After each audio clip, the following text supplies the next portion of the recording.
নমস্কার বন্ধুরা, আপনাদের সকলকে বিশ্বরূপ দর্শনে স্বাগত।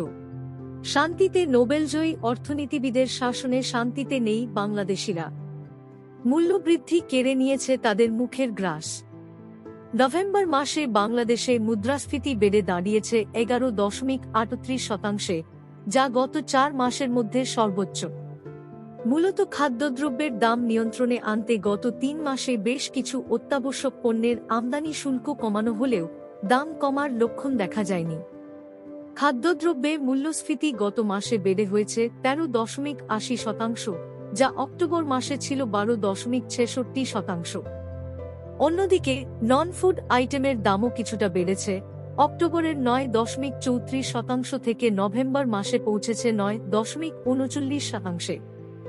বাংলাদেশ পরিসংখ্যান ব্যুরোর তথ্য বলছে, অক্টোবর মাসে সামগ্রিক মুদ্রাস্ফীতি ছিল 10.87%, যা নভেম্বর মাসে আরও বেড়েছে। গ্রামীণ মানুষেরা এই মূল্যবৃদ্ধির চাপ বেশি অনুভব করেছেন।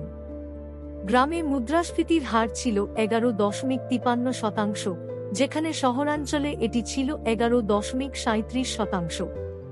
মূল্যবৃদ্ধি নিয়ন্ত্রণে সরকার বিভিন্ন পদক্ষেপ নিলেও বাজারে কার্যত তেমন প্রভাব পড়েনি।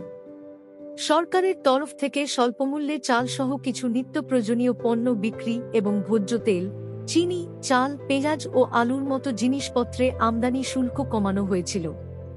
তবুও খাদ্যদ্রব্যের ক্রমবর্ধমান দাম মধ্যবিত্ত ও নিম্নবিত্ত মানুষের জীবনযাত্রা দুর্বিষহ করে তুলেছে।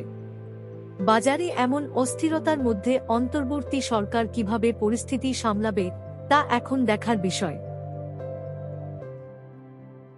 আজকের পরিবেশনা কেমন লাগলো জানাতে ভুলবেন না। আপনাদের ভালোবাসা আর সমর্থনই আমাদের শক্তি। সাবস্ক্রাইব করুন এবং পাশে থাকা বেল আইকনে ক্লিক করুন যেন কোনো আপডেট মিস না হয়। দেখা হবে নতুন কিছু নিয়ে খুব শিগগিরই।